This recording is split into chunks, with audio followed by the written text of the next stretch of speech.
मेरे दोस्तों, आज फिर मैं आपका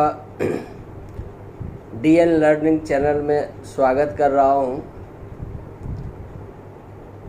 कल के वीडियो में मैंने बताया जो वर्ल्ड वार 3 अवश्य होने जा रही है, उसका बहुत सारा रीज़न है जो आप लोगों को भी पता है। जो चाइना अमेरिका दोनों एक दूसरे के विपरीत एक दूसरे को बर्बाद करने पे तुला हुआ है। तो अब सवाल उठता है, हमें क्या करना चाहिए? अगर वर्ल्ड वार 3 होता है तो हमें क्या करना चाहिए?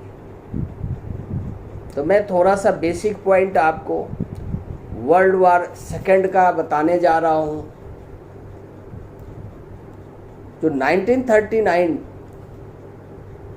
में वर्ल्ड वार 2 शुरू हुआ था और 1945 में इसका एंड हुआ। इसमें पूरे वर्ल्ड 2 ग्रुप में बटा हुआ था।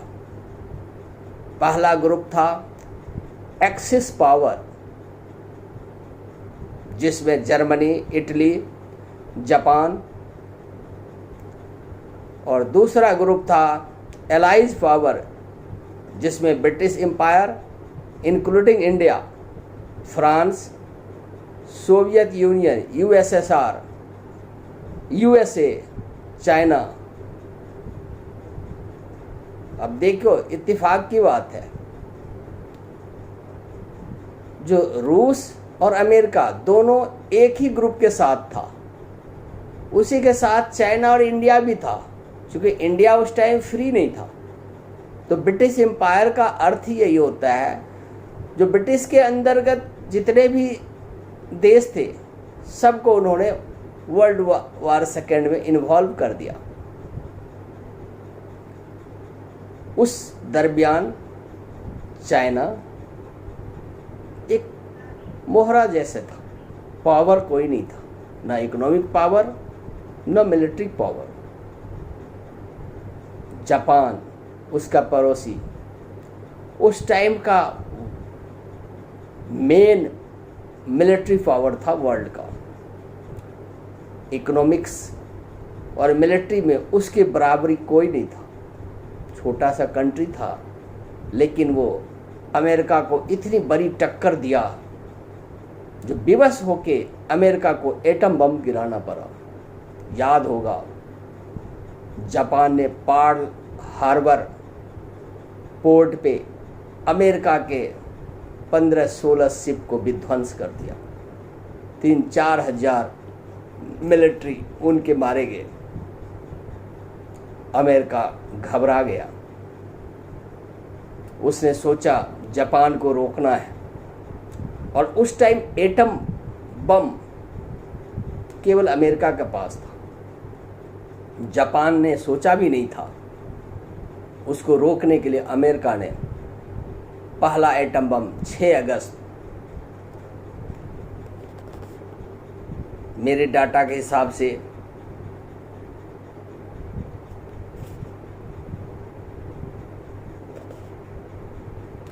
और दूसरा एटम बम 9 अगस्त नागासाकी। पहला अटैक था हिरोशिमा। उसने सोचा जो जापान सरेंडर करेगा। 3 दिन का टाइम दिया, सरेंडर नहीं किया। दूसरा एटम बम 9 अगस्त 1945 को नागासाकी में ड्रॉप किया। रिजल्ट क्या हुआ? जापान डर कर सरेंडर कर दिया। वर्ल्ड वार का एंड हो गया। 2nd world war ended. Result वही जो हारने वालों को था। जापान, इटली और जर्मनी को सरेंडर करना पड़ा। सारे शर्तें माननी पड़ी और नई यूएनओ इसकी डेवलपमेंट हुआ, आदि आदि। लेकिन आज के सिनेरियो में इंडिया को क्या करना है?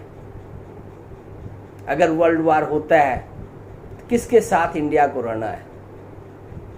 मैं तो यही सोचता हूँ, जो इंडिया को कृष्ण भगवान का रोल करना है, न दुर्योधन के साथ न युधिष्ठिर के साथ, यही अच्छा होगा तरकीब। हुआ क्या था महाभारत का परिणाम? कृष्ण जिसके साथ था, कमजोर होने के बाद भी वही पक्ष जीता।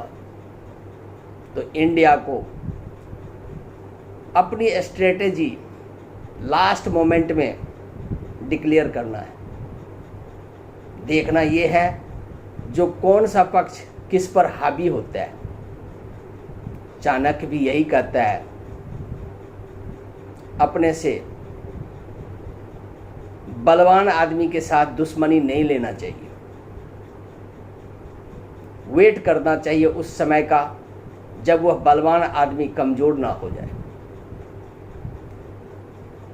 तो इसलिए इंडिया को कृष्ण के शरण में रहना है। कृष्ण एक भगवान के रूप में हम लोग पूजनीय है, लेकिन बहुत बड़ी पॉलिटिशियन थे, तो उनकी आदर्श को मानना है। अगर वर्ल्ड वार छिड़ता है तो हमें किसी के साथ नहीं रहना चाहिए, हमारा एक न्यूट्रल स्ट्रेटेजी होना चाहिए, और लास्ट मोमेंट में जो जीत रहा हो हमें उसके साथ हो जाना चाहिए। यही वक्त की ज़रूरत है और यही बुद्धिमानी है। पहले से अगर हम डिक्लेयर कर देते हैं तो हो सकता है हमें बहुत नुकसान उठाना पड़े। इसलिए मैं अपनी बातें यहीं तक समाप्त करते हुए चाहता हूं जो आप लोग हमसे एग्री होंगे और हमारे चैनल को लाइक करेंगे, सब्सक्राइब करेंगे, और वर्ल्ड वार थर्ड अगर होता है तो चुपचाप घर में बैठ के देखते हैं। देखने का मतलब ये नहीं जो हम अनएक्टिव रहेंगे, हम एक्टिव रहेंगे, सोचेंगे, समझेंगे इसके बाद क्या होगा। और इसी के साथ मैं अपना वक्तव्य समाप्त करता हूँ और आशा करता हूँ जो अगर आप लोगों को कुछ कमेंट हो तो मेरे सब्सक्रिप्शन में उसको डालना है और मैं उस पर अपना वक्तव्य दूंगा। इसी के साथ मैं आप लोगों को गुड नाइट बोलता हूँ और नेक्स्ट वीडियो में इसके बाद की बातें बताऊंगा।